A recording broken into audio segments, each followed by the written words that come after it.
Abandoned at 13, empowered by legacy when I was 13, my parents deserted me, leaving me to fend for myself. Years later, when my uncle passed away, they reappeared, demanding a fortune, only to be outmaneuvered by a hidden clause in his will that left them empty-handed. My parents walked out on me as a child, and the only person who stepped up was my uncle. I built a life and a business, thinking I'd left them behind for good. But their intentions were far from finished, and things soon spiraled into chaos. People might expect parental abandonment to spark fiery confrontations or tearful showdowns. For me, it was just another cold Tuesday morning, waking to an empty apartment with a scribbled note on the counter. Until that moment, my life had seemed ordinary. I was Noah, 13, an only child living with my parents. My father ran a small used car lot nearby, the kind with a flapping inflatable tube man out front, his so-called empire. He played the part of a business mogul, but he spent more time at casinos than selling cars. My mother operated a daycare from our apartment, which worked until her worsening depression led parents to stop bringing their kids. Word travels fast when a babysitter flakes repeatedly. We'd had a semblance of normalcy: Friday movie nights with microwave popcorn, camping trips in a leaky tent, cinnamon rolls on Christmas morning. Nothing extravagant, but it was ours. Then the cracks widened. I overheard their late-night arguments. Dad came home later, reeking of stale smoke and grease, not the polish of a car lot. Mom stayed in bed longer, curtains drawn. When I asked about groceries, she'd point to cereal or whatever scraps remained. Dad promised weekly turnarounds, tossing out assurances like cheap tokens. I tried to hold things together, kept my grades up, cleaned without being asked, wore shoes until the soles wore thin. I thought being perfect might make them notice and pull themselves together. But children don't fix adults, as I learned the hard way. The day it all collapsed, I woke up late. No one nudged me for school. The apartment was eerily silent.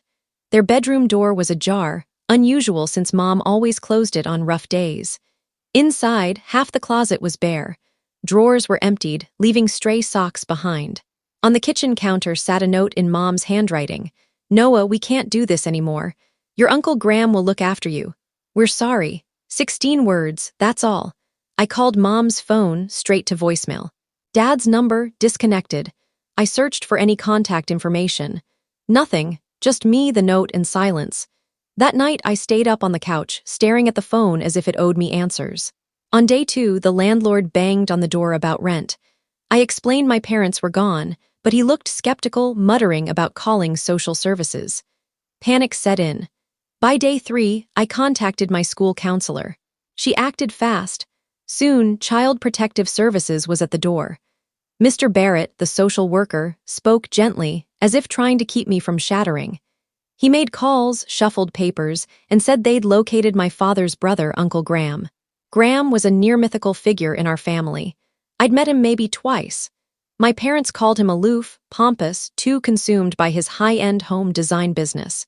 He lived out of state, never married, no kids. But when CPS called, he was the only one who picked up. The next morning he arrived, a stark contrast to our dingy apartment. Black car, sharp suit, silver cufflinks, hair neatly combed. He looked like he belonged in a corporate office, not my kitchen. He surveyed the place, sighed, and said, "Pack what you can carry. The rest will be shipped." No warmth, no coddling, just business. That's how my childhood ended. Quietly, messily, with a stranger who showed up. Graham didn't dawdle. While the CPS worker handled paperwork, he stood in our cramped living room, assessing it like a checklist. He wasn't sad or shocked, just efficient. "1 suitcase," he said firmly. "Not 2, we're not hauling junk." I stared at my posters, video games, and felt a mix of fear and anger. But I didn't argue. His tone left no room for negotiation. I crammed clothes, books, and a photo of Mom and me at the park into a worn blue suitcase. Everything else stayed behind. CPS would deal with it, Graham said. In the car, he barely spoke, occasionally glancing back to ask if I was hungry or needed a restroom. I expected comfort. Instead, it felt like I'd been enlisted in a boot camp. Orders, no chatter. His home wasn't a house. It was a Victorian mansion, straight out of a history book. Iron gates, manicured lawns, stone statues I couldn't name. I stepped out in my days-old hoodie, feeling like I'd landed on another planet. Graham led the way, glanced around, and said, "Don't touch the drapes with grubby hands." Breakfast is at 7 a.m., then he left me standing there. That night, I didn't cry. I was too tense, fearing one misstep would land me back with CPS. I lay awake, staring at the ornate ceiling, plotting an escape route just in case. Rules came fast. Shoes off inside, homework at a desk, not the couch, 1 hour of piano practice daily, talent or not. I broke most in the first month, not always intentionally, just unused to structure. If I showed up to breakfast late, the kitchen was closed. Graham didn't yell, he just enforced consequences. "Kitchen's done at 7:30, he'd say, reading his newspaper. No drama, just results. He wasn't a warm uncle but a taskmaster. If I didn't finish schoolwork, weekend plans vanished. If I slacked, privileges disappeared. Yet he never threatened to send me away. Punishments had clear endpoints and life resumed. The first crack in his armor showed 2 weeks in. I was in my room, staring at an old photo of my parents' wedding, tears welling. Graham appeared silently, noticed, and handed me a handkerchief. He sat on the bed's edge until I composed myself. No lecture, no pity, just presence. It was better than empty words. Graham's life was all systems. His company, Whitaker Home Collections, wasn't just a furniture store, it was a luxury decor chain across 3 states. He treated everything, including me, like a business project. Weekends meant tagging along to meetings. "Watch how they negotiate," he'd whisper. "Note who speaks first, who yields, who holds eye contact." I was 14, learning deal-making before algebra. He was strict, grounded me for unpolished shoes, made me rewrite an essay 3 times for using neat instead of effective.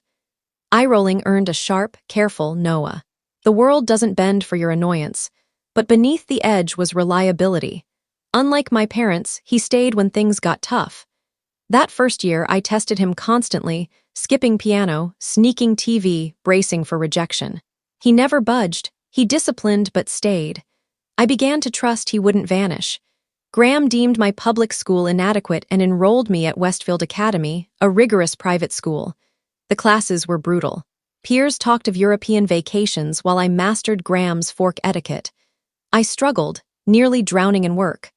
One night, frustrated over geometry, I was near tears at dinner. Graham set down his fork and said, "Your situation changed through no fault of your own. Your response is your choice. Seize the opportunity or squander it. I don't back lost causes." It stung, but it sank in. No pity, just a challenge. I used my allowance to hire a tutor, formed study groups, and by junior year, I hit the honor roll. Graham didn't praise. He left a leather briefcase on my bed with a note. "You'll need this."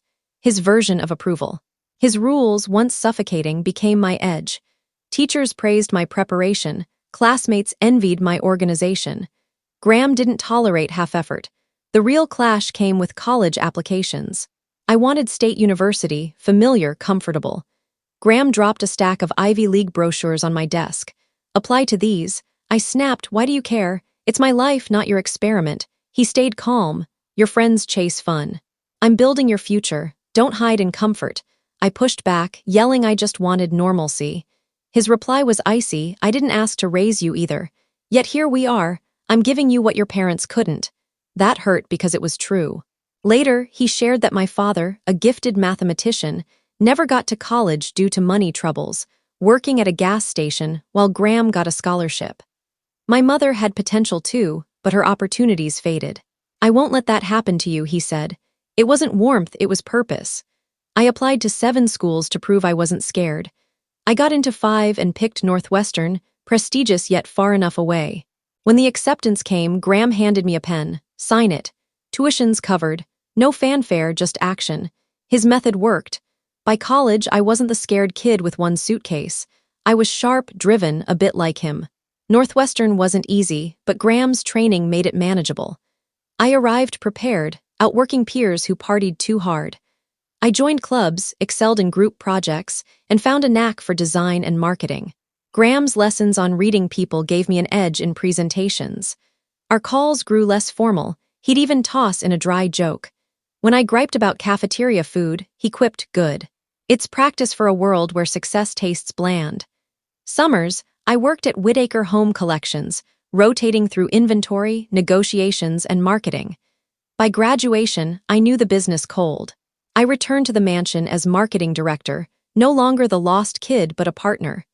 Graham and I shared the house as two independent men, occasional dinners, mostly nods in passing. It was strict but good. Over 6 years, I climbed to head of marketing, launching new store formats, revamping vendor deals, and building an e-commerce platform. I was 27 when Graham called me in, unusually quiet, and said leukemia. Advanced. Treatments by time, not cures. It hit hard, but he treated it like a business issue. We all die, he said. It's about how you use the time. Our roles reversed. I managed his meds, appointments, meals. He'd roll his eyes but complied, knowing I was doing it his way, direct, disciplined. At work, he handed me control, first small projects, then full authority. He didn't micromanage. If I erred, he'd jab sarcastically, then let me fix it. Employees started seeing me as the future. As his illness progressed, he softened slightly. One night, helping him to bed, he grabbed my wrist and said, "You're the son I never let myself have." It was his way of dropping a bombshell. I just nodded, words feeling hollow. 8 months later, he passed peacefully. The funeral was small, business contacts, a few relatives, loyal employees. Standing by his grave, I realized the man my parents called cold had been the only one to show up, molding me into someone who could stand alone. The mansion felt hollow without his sharp wit. I'd catch myself saving quips to share, only to remember he was gone. But Graham taught me action trumps grief, so I kept Whitaker home collections thriving, sharp, disciplined, no half measures. 3 weeks later, a letter from Caldwell, Graham's lawyer, announced a will reading. I expected a straightforward affair, me, maybe some partners, a charity. I didn't expect my parents. They crashed the reading, making a scene in the lobby until Caldwell let them sit to document their lack of claim. They walked in like they owned the place. Mom in a cheap blazer and fake pearls, Dad in a tight suit, jaw set like he was closing a deal. They stared at me stunned. "Noah, look at you, honey," Mom cooed. Dad nodded curtly. "You've grown." I shot back, "Happens when you're fed instead of left on the curb." In Caldwell's conference room, they postured. Mom raised her hand. "We're Noah's parents. Family has rights." I smirked. "You remember family now? Not 15 years ago." Caldwell read the will. The mansion, $1.8 million, $2 million in savings, and 70% of Whitaker home collections, $45 million, went to me. My parents froze, minds reeling. "That's everything," Mom gasped. Dad lunged forward. "Outrageous. Graham manipulated him. We should co-manage." I laughed. "You couldn't manage me to a bus stop." Caldwell stayed calm. "The will is airtight. Contest if you want, but it won't hold." Mom tried tears. "We just want to help, Noah. This is too much for you." I stared her down. "You ditched me at 13. I'll handle a deed without you." Dad muttered, ungrateful. Caldwell ended the meeting. They trailed me out, begging for dinner. Curiosity and maybe dark humor made me agree. At a mid-tier Italian restaurant, they played remorseful. "We made mistakes," Mom said. Dad had gambling debts. I had depression. I stirred my drink. So abandoning me was the trend. Their act crumbled. Dad leaned in. "We're in debt. Your mom's medical bills," Mom cut in. 100,000 would stabilize us. I laughed loud enough to turn heads. "Straight to 6 figures, bold." Dad flushed. "You have millions." I leaned back. "I have millions. You have pasta you haven't paid for. They tried guilt, we're your parents." But I shut it down. "You lost that title 15 years ago." Dinner ended fast. They begged again. I told them to get jobs. Mom's crocodile tears and Dad's legacy rant didn't move me. I left feeling lighter, their entitlement unchanged. A week later, at Caldwell's office, they returned with a disheveled lawyer who looked out of his depth. They strutted in, Dad slamming his briefcase down. "Here to fix this misunderstanding," he said. I quipped, "Must have slipped Graham's mind when he raised me." Mom smiled falsely. "We don't want to fight, Noah. You're not ready for this responsibility." I leaned back. "You weren't ready for me, but here we are." Caldwell opened a binder. Clarifications: Noah was legally adopted by Graham at 16. You have no standing. My parents gaped. "Impossible," Mom hissed. Caldwell slid papers forward. "Legal fact." He continued. Graham's investigators documented their past extortion attempts, calls, emails, bank transfers. "It's all here," he said. Then he read Graham's letter. "Noah, if they show up, they're after money. They won't change. Don't let them take what you've earned. Family is who stays when the world leaves." The final blow: If anyone withstanding contests the will, all assets go to the Children's Cancer Foundation. But you have no standing, Caldwell noted. I laughed. Sue me. You'll fund a charity. Mom slammed the table. This is theft. I leaned in. You threw me out. Someone better took your place. Dad growled. You'll regret this. I shrugged. No, but you might regret not checking a mirror. They ranted loyalty, brainwashing, but it was desperate. Caldwell signaled security. As they were escorted out, screaming betrayal, the lobby stared. Their tantrum was pure theater, and I had the best seat. I didn't wait for their next move. I filed a restraining order that afternoon. The judge signed it, and a process server delivered it. But 48 hours later, their rental car crept up my driveway, headlights dimmed like they thought they were spies. Mom, in church attire, and Dad, looking like a budget motivational speaker, rang the bell relentlessly. I cracked the door, restraining orders active. You can't be here. Mom smiled sweetly. Just 5 minutes. I replied, take it outside the gate. 4 minutes left. They pushed past, Dad eyeing the foyer like he was pricing it, Mom touching the banister like she was decorating. This place is for family, she said. I smirked. It is, just not the kind that ditches their kid and returns for a payout. Their entitlement was unchanged, but this time I held the power, and it felt better than any inheritance.